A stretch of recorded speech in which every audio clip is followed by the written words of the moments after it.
São 8h11 pelo horário de Brasília. A gente está em contato agora com a nossa reportagem no Rio de Janeiro, trazendo detalhes sobre a situação da ocupação de leitos de UTI. O Cristiano Pinho já está aqui com a gente. Pinho, eu me recordava aqui fora do ar de entrevista recente do governador em exercício no Rio, Cláudio Castro, à Band News FM, falando inclusive na possibilidade de ceder leitos de UTI para o estado de São Paulo no momento crítico da pandemia. O que aconteceu? Porque agora a gente está falando de uma explosão, de uma disparada na taxa de ocupação desses leitos de UTI, né, Pinho? Bom dia.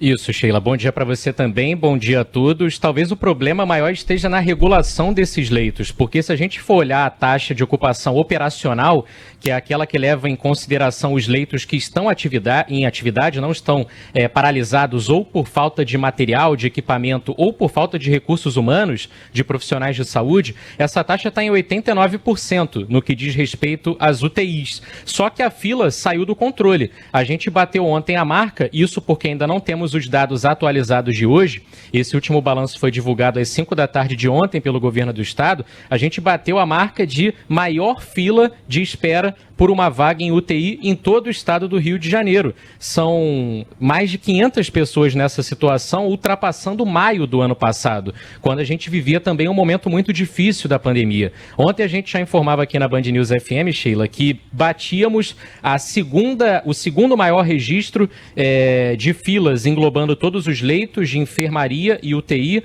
também na comparação com maio do ano passado, que só perdia para maio do ano passado. Só que hoje, apesar de ainda não ter nessa soma de leitos o maior número, superando maio, já preocupa muito, porque são leitos de UTI, são os casos graves, são as pessoas que muitas vezes já chegam nos hospitais precisando ser entubadas. Apesar disso, o governo do estado diz que está somando esforços para conseguir abrir mais leitos. Ontem o governador em exercício, Cláudio Castro, esteve em Brasília, inclusive, pleiteando a estadualização do Hospital Federal da Lagoa, uma das unidades de saúde aqui da Rede Federal do Rio de Janeiro, e disse que espera abrir aí nos próximos dias pelo menos 80 leitos para tentar desafogar um pouco, agilizar o processo de regulação, que é o principal entrave nesse momento, porque ainda há leitos disponíveis em alguns pontos, só que essa burocratização da regulação, de seguir o protocolo, inscrever o paciente, transferir, liberar o leito, higienizar, isso está tornando essa fila maior devido à maior procura também de pacientes agora por uma vaga em leitos de UTI. Dos 92 municípios aqui do estado, 18, todos no interior, estão sem nenhum leito de UTI disponível, e são cidades que também absorvem pacientes de outros municípios que às vezes nem hospital tem. Caramba, que situação crítica, que loucura isso que a gente está enfrentando, e como é rápido, né?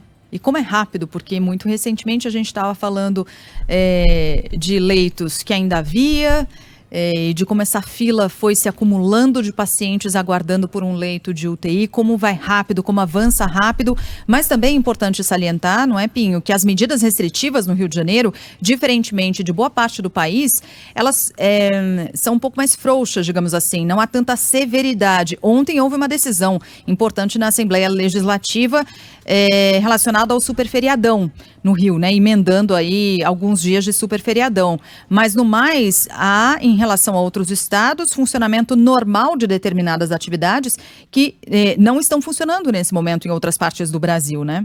Exatamente. A gente tem na capital fluminense e em Niterói, a partir de sexta-feira, medidas mais rígidas, aí um pouco mais alinhadas ao que a gente observa, como você destacou, em outras cidades e estados do país, suspendendo os serviços que não são essenciais, limitando ali o funcionamento com algumas restrições ainda de capacidade, recomendação para estender o horário do comércio, das farmácias, as atividades essenciais mesmo. Só que o estado como um todo segue realmente medidas mais frouxas. O próprio governador em exercício foi contra uma das medidas adotadas pelo Rio e por Niterói a partir de sexta, que é restringir bastante o funcionamento de bares e restaurantes, permitindo somente entrega, retirada no local ou drive-thru, sem consumo nos espaços. Pelo governo do estado, mesmo nesse período de superferiadão, que a gente vai falar agora, esses estabelecimentos poderiam funcionar normalmente.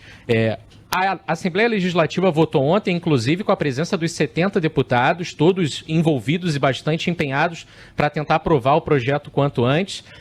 Apenas 6 votos contrários, então a gente tem esse super feriadão, que não é um termo que o governo do estado quer, inclusive, porque pode remeter a festividade, churrasco, praia, e não é. São 10 dias para realmente esvaziar as ruas do Rio de Janeiro, manter as pessoas em isolamento e liberar mais os serviços essenciais. Só que somente o Rio e Niterói até agora estão anunciando essas medidas mais restritivas.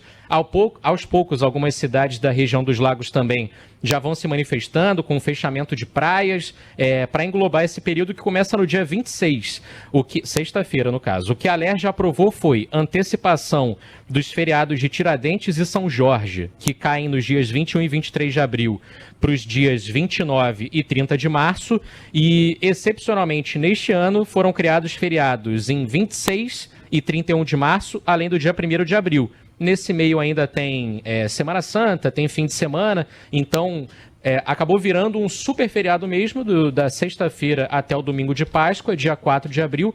A ideia é que as pessoas se mantenham em casa, quem não desempenha uma atividade essencial, procure se manter isolado e que realmente o fluminense ou quem mora aqui no Rio de Janeiro se atenha a esses serviços que não podem parar em nenhum momento para tentar reduzir um pouco esse contágio do coronavírus aqui na capital fluminense, que além de provocar essa corrida por leitos, aumentar as filas, a gente tem observado também o aumento na média móvel de mortes por Covid aqui no Rio de Janeiro, então a letalidade continua bastante alta também, uma das mais altas do país.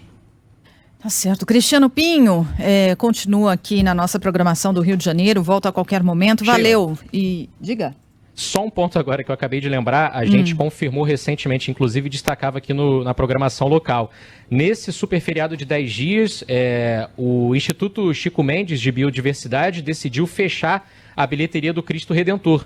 Então, por exemplo, já é uma primeira medida que a gente vê relacionada a pontos turísticos para proibir, portanto, que as pessoas acessem o Cristo Redentor. Vai ter restrição também no Parque Nacional da Tijuca.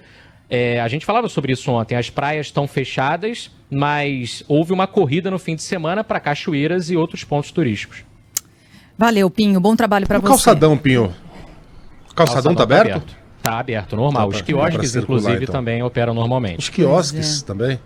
Só nesse super feriadão é que vão ter que se adaptar às mesmas medidas de bares e restaurantes. Só entrega, delivery e drive-thru não dá porque é calçadão, tem ali a ciclovia, mas continuam funcionando. Tá bom. Valeu, Pinho. Valeu.